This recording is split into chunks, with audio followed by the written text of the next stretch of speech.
Welcome to the Man United stream, hope you're doing well out there. It is Monday morning and we have got lots to look forward to this week with Manchester United in action in the EFL Cup tomorrow evening. We've got that to look forward to and lots more in today's show. But before we actually go and start our show, please make sure you hit that like button on this video so it gets pushed out to many more people out there. And if you're new to the channel, please go ahead and subscribe so you can keep up to date with all the Manchester United news and opinions in one single dose. In today's show, we're going to be discussing an apparent increased bid by Sheikh JASSIM to the Glazers for Manchester United. Yes, the news is that he is prepared to make an increased bid for Manchester United to the Glazers. We'll also be discussing reports today that Manchester United are still interested in signing RABIOT from Juventus. Yes, RABIOT is still a key target for Manchester United, but this time they have got competition from the likes of Newcastle, who also want to sign RABIOT. And finally, we'll be discussing Altay Bendia, the new goalkeeper Manchester United have signed and could be making his debut in the EFL Cup tomorrow evening. Like I said, make sure you hit that like button and subscribe to the channel. So let's jump straight into it. The first thing we're discussing this morning is the rumours coming out from journalist Ben Jacob. Sheikh JASSIM is prepared to make an increased bid of 6 billion plus for Manchester United to the Glazers in a hope that he can secure the ownership of the club and move on. Now, Ben Jacob is a respected journalist. He has come out and said this on many occasions. This is recycled news. I started hearing this last night and everyone started going crazy again, like everything does go crazy around Manchester United and the Glazers and the sale of Manchester United, but this is all news. Ben Jacob came out weeks ago and confirmed the same thing, that Sheikh JASSIM could increase his bid. It's not saying that he will increase his bid and that he is going to increase his bid. He said he could increase his bid. That makes no difference to us. That's like me saying that it could rain in the next year. Of course it could rain in the next year, and that's what Ben Jacob is saying. He's saying that possibly Sheikh JASSIM could increase his bid for Manchester United. Big wow, we know this already, that Sheikh JASSIM has got the money to go and increase on the bid that he's already made. For whatever reason, Sheikh JASSIM isn't increasing his bid. We don't know whether he's actually going through the process of buying Manchester United. We don't even know whether there is a process going on at Manchester United. We don't know anything, and that is what's shocking about this entire process of the sale of Manchester United, if there is even a sale of Manchester United, which is that the process has been kept absolutely secret from everybody. Now, normally the media that do not let anyone breathe and are down everyone's neck trying to find out what's going on, even the media are completely oblivious to what's going on and they don't even know what to do. And Ben Jacob is part of that circus. He, again, wants people to click on his news story, wants people to know what it's Ben Jacob talking about the takeover, what's going on with the takeover. Yes, this could happen, that could happen. Anyone could make up that kind of stuff. Even I could sit here and say, yes, Sheikh JASSIM may increase his bid.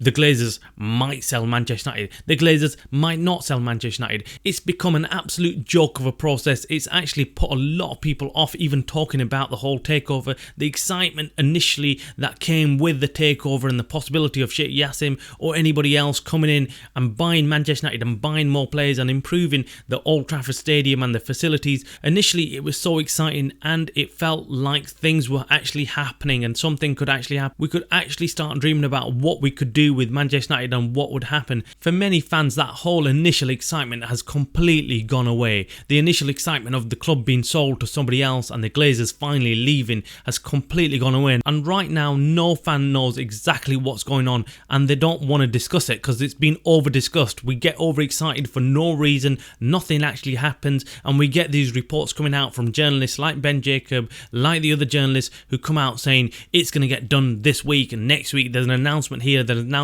there, and I'm sick and tired of having to report this again and again, not knowing what is actually going on. Why couldn't it have been a simple, transparent process where the Glazers could have said, right, we are doing this, or this is what's going on, this is how it's going to happen? Nothing. We've heard absolutely nothing from anybody, and it's been a horrendous process to be dealing with. So we're really sorry to burst everyone's bubble out there who thinks that this sale is going to get done very soon. Look, we don't know. Nobody knows. So if anyone is telling you that the sale is going to get done next week or the week after, it is a complete lie because nobody knows. No one knows. So until we don't get a reliable source confirming what's going on with the takeover, we're not going to be bringing that kind of news to you and trying to hype something up which isn't actually happening. So with this Ben Jacob thing, yes, he's come out and said this, but he could have said this many weeks ago. We don't know. So look, let's not take that seriously. Let's not get overexcited. Let's just stay calm and hope for the best to happen for Manchester United. So okay, so moving on to reports of Adrien Rabiot. Yes, there are reports coming out today that Manchester United are still looking to sign Rabiot in the January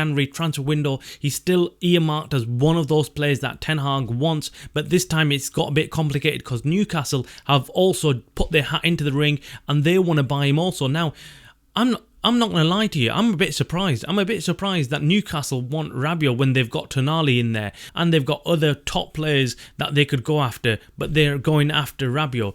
I'm not sure if the Newcastle link is true, but if it is true, well then Manchester United are going to have a real hard time signing Adrien Rabiot when Newcastle are in also, because Newcastle have got the money and have got the sources to go and get the deal done. We've known for some time that Manchester United have been trying to sign Adrien Rabiot. They've been interested in signing him for some time under Ten Hag. Ten Hag really does like Adrien Rabiot and wants him at Manchester United. Now, the difficulty was negotiating a deal with Rabiot's agent, who is his mother, and we believe that Rabiot's salary was the stumbling block when they first tried to sign him, and that continues to be an issue right now for Adrien Rabiot.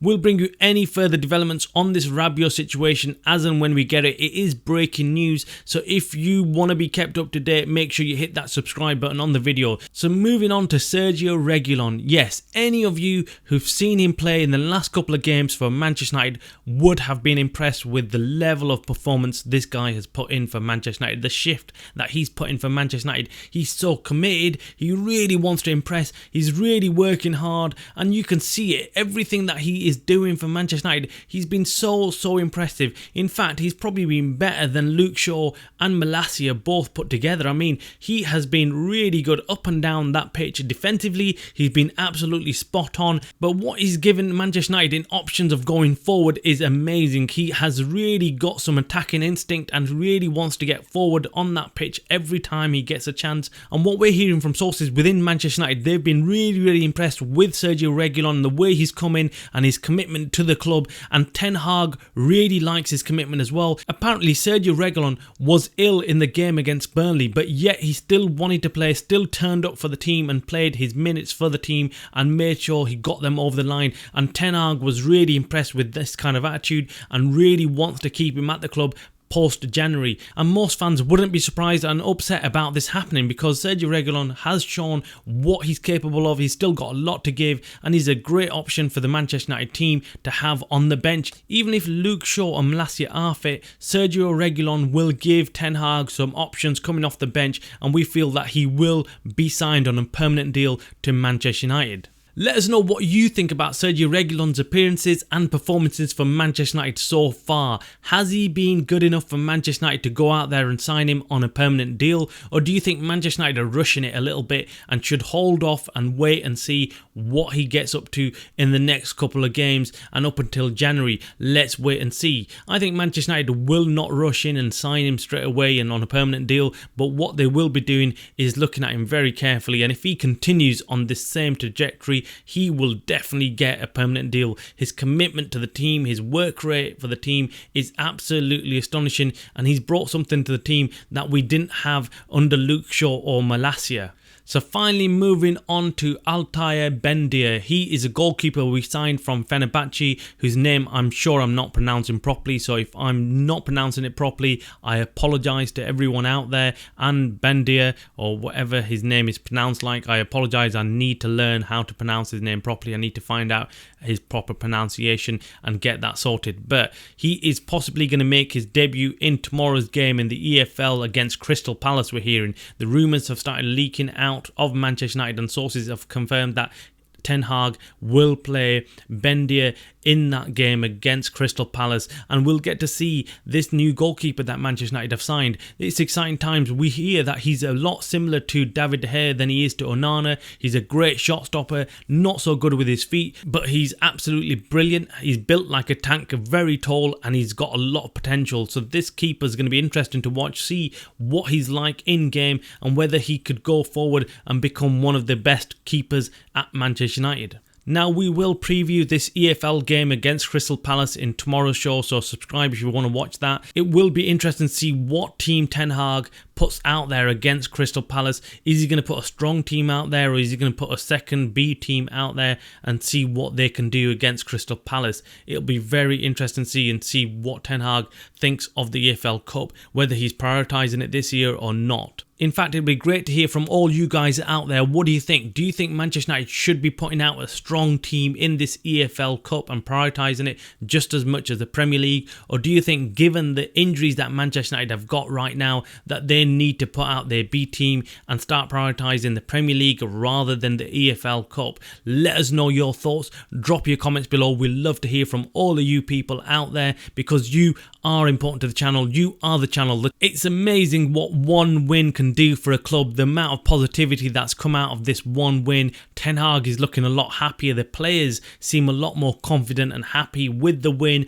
and Manchester United could go on a win streak if they carry on like this. They've got some really good games coming up, and they've got some easy games on paper coming up, so they should be winning these and making sure that they get 3 points for all the games and make sure that they actually compete in these games. Make sure you hit that like button on this video. You are watching the Man United stream, a channel by the fans for the fans.